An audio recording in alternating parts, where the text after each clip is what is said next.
सिकंदराबाद में मोटे को जिताओ, सिकंदराबाद में मोटे को जिताओ, निजामाबाद में जिसकी सफेद बाल ज्यादा है उसको जिताओ, चिवल्डा में जो दुबला है उसको जिताओ, हैदराबाद में पतंग, तेलंगाना में बीजेपी खत्म। मैं ये भी बताना जरूरी समझता हूं कि मजलिस इत्तेहादुल मुस्लिमीन ने फैसला ये लिया है कि हैदराबाद में पतंग और तेलंगाना में बीजेपी खत्म इंशाअल्लाह ताला। बहुत से लोग मुझसे सवाल कर रहे हैं, असद साहब असेंबली इलेक्शन में आपने मामू कहा था, तो सुनो आज मैं कह रहा हूं। बाज लोग कंफ्यूजन पैदा करना चाह रहे हैं, ये पार्लियामेंट का इलेक्शन मामू का नहीं है, मोदी को हटाने का इलेक्शन है। ये इलेक्शन मामू का नहीं है, ये इलेक्शन मोदी को हटाने का है। अगर ये भी समझ में नहीं आया तो और समझाने के लिए कह रहा हूं, सिकंदराबाद में मोटे को जिताओ,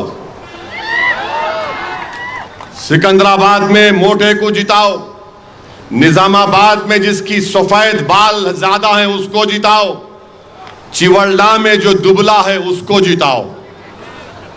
तो समझ में आया आपके? हैदराबाद में पतंग, तेलंगाना में बीजेपी खत्म।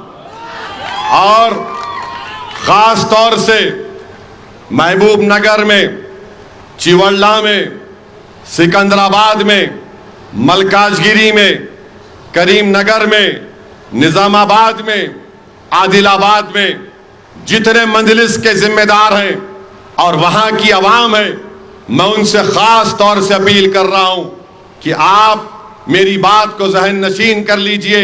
मुत्तहिदा तौर पर अगर आप सब मिलकर वोट डालेंगे तो बीजेपी की शिकस्त यकीनी होगी इंशाअल्लाह ताला। मैं आपको बाखबर कर रहा हूं, मैं आपको क़बल अस वक्त बता रहा हूं। बाद में आप ये नहीं कहना नहीं असद साहब हमारे को खुल के बोल देना था। मैं अब खुल के बयान कर रहा हूं प्यारे, खुल कर कह रहा हूं आपसे।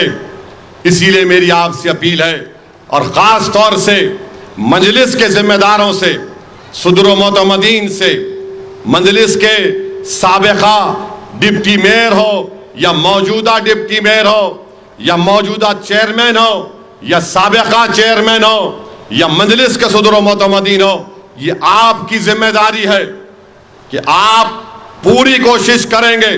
मजलिस ने जो फैसला लिया, एक पाबंद डिसिप्लिन सिपाही के तहत आप मजलिस के फैसले पर अमल करते हुए बीजेपी को शिकस्त देने की पूरी कोशिश करेंगे।